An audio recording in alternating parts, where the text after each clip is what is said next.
Passion versus reality. A lot of entrepreneurs and internet marketers will start out with a dream and a vision, with something that they really believe in and want to make into a massive success. Maybe you have an idea for an incredible website. Maybe you just love fitness and want to blog about that for a living. Or maybe you just get a real kick out of running a business and using technology. Whatever the case, you know what you really want to do. But it's not bringing in the cash. At least not yet. So now you have two options. You focus on the thing you love, hoping that all the time you invest will one day result in it becoming a huge success. Or you work on something else that will bring in the cash and promise yourself you'll get back to your passion project when time allows. Neither of these things is an option.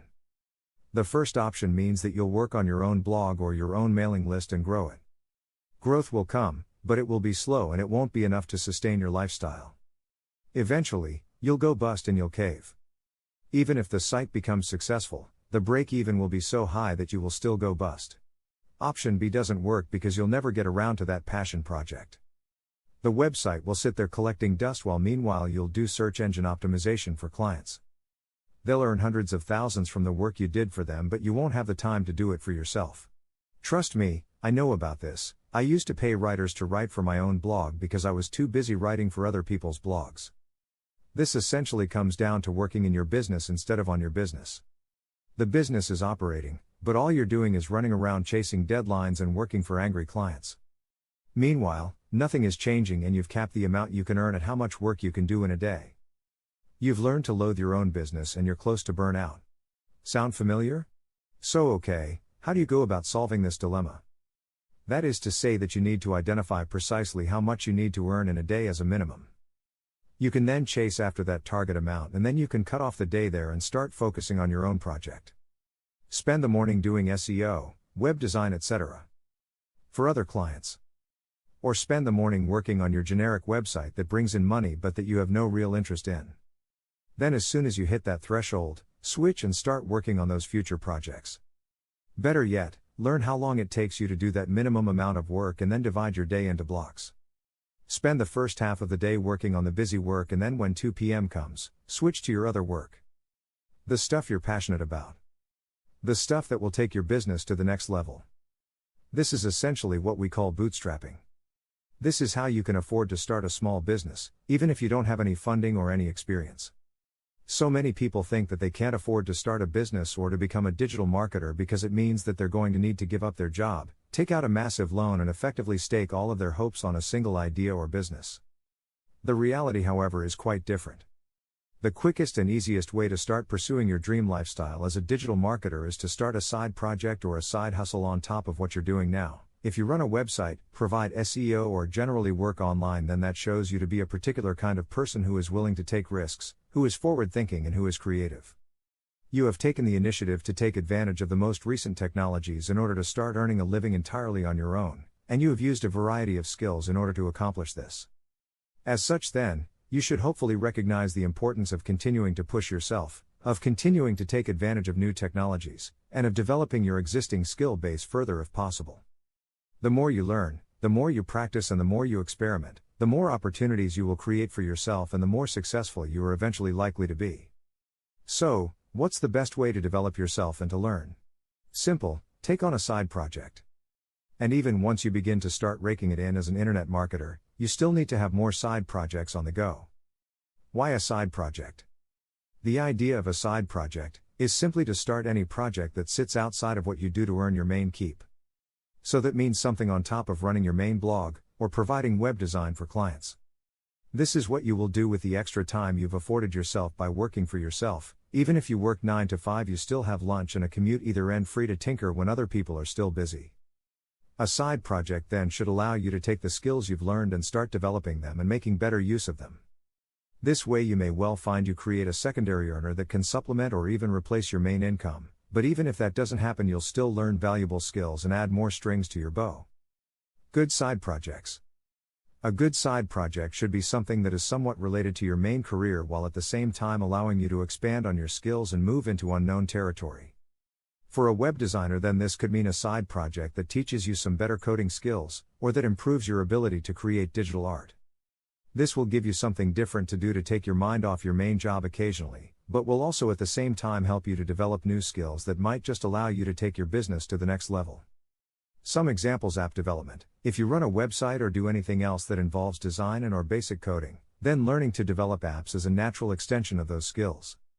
This is a fun and rewarding process if you like logical thinking, and there's actually a lot of money to be made here, whether you have a commercial hit, or you decide to start offering that service. A personal blog. There's a good chance that the topic you chose for your primary blog is going to be one you thought would prove popular and one that was easy to monetize. That means there's also a good chance, unfortunately, that you won't find it particularly fascinating, which is why it's a good idea to run a personal blog as well. And you never know, that one might just take off too, giving you two steady incomes. A YouTube channel. YouTube is actually a surprisingly lucrative place to work, and with a few videos it's relatively easy to gain a following and then to start generating profit from that following. This is a very fun way to make a little extra cash, but it can also add an extra dimension to an existing site or provide more channels for marketing. How to choose between multiple website/brand ideas. So, you're going to find a way to earn some money and meanwhile be working on that dream brand that will earn you a living while letting you write about things that you love. But what if you don't just have one idea? What if you know you want to be an entrepreneur, but you're not quite sure what kind of brand you want? If you're like a lot of web designers and internet entrepreneurs, then the chances are that you will have more than one website on the go and more than one idea for future sites that you think could help to make you your millions. In fact, you probably also have ideas for apps, for ebooks, for products and for media campaigns, all of which you are sure could be the thing that finally makes you a huge success. This won't work either. If you have this many different things going on at once, then you won't be able to dedicate the necessary energy to any of them. Remember, you still need to bring in cash in the meantime, and that means you only have a set amount of time per day to work on your mailing list or your digital product. That means you need to dedicate all of that time to one site, one mailing list or one product if it is going to be successful. The problem is, though, that you can't stick to any of these ideas. And the issue is not necessarily that you're not motivated or disciplined, it's probably more to do with the difficulty of choosing which project to focus on and then sticking with that. If you have 20 brilliant ideas for a website, then you'll probably find that you get distracted by the next one before you finish the first one. Part of the problem too is that building a website can take so long and has so many boring elements. You may enjoy the prospect of building a successful website, you may like designing the graphics, but after hours of doing SEO and fiddling around with CSS to line everything up, you can find your enthusiasm waning. And then there's always that idea for a football site calling to you from the background. And of course our interests have a tendency to vary and change as well. One minute we find ourselves fascinated by computer games, but then the next we're more interested in our favorite book. We end up wanting to write about and work with the thing that interests us at the time. So how do you overcome this problem? Choose what you should be focusing on, and then stay focused on that project until you see it through to completion. Weighing your options. One initial way to progress is to weigh up the different benefits of your various projects. Assuming that you hope to earn money from what you're doing, a good way to compare your different projects is to look at how long they will take to complete / how much you enjoy them, versus how much money they are likely to make / how likely they are to succeed. A site on football, for instance, might be your favorite topic, but at the same time there's a lot of competition out there, so it's maybe less likely to succeed. A new social network, on the other hand, might be potentially very lucrative, but it would involve learning PHP and doing a lot of promotion. The best project then might be one in a small niche you have an interest in. It's quite interesting, it isn't too much of a project to take on, and it could realistically start earning you money relatively quickly. This is especially true for those purely passive forms of income, such as selling affiliate products from a sales page and pointing some PPC at it. If this is likely to start paying out soon and it won't need your input going forward, then you should prioritize finishing that quickly and then let it continue to roll over for you. By looking at which project will earn you the most money the most quickly and reliably, you can decide where best to direct your efforts and spend your time and thus avoid disappointment. This then allows you to gradually spend less time on the daily grind that is necessary for steady income and to spend more time on the passion projects. There are also a number of compromise solutions you can opt for. For instance, if you are torn between two website topics that really excite you, then the best solution might be simply to create one website on both topics. Love video games and comic books? Then how about a site dedicated to comic book computer games?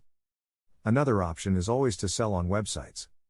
If you are someone who loves building websites and doing the marketing to begin with, but you don't enjoy the process of actually running and maintaining those sites, Then you might prefer to simply build sites that interest you and then sell them on. This is still always going to be hard. Most of us have multiple interests and multiple ideas. And investing all your time and effort into one website or one affiliate marketing strategy means that you're putting all your eggs in one basket. The fear of failure can be so great that it prevents you from ever really trying. Fluctuating between different ideas on a whim can end up being a convenient form of procrastination in that case. Thanks for watching.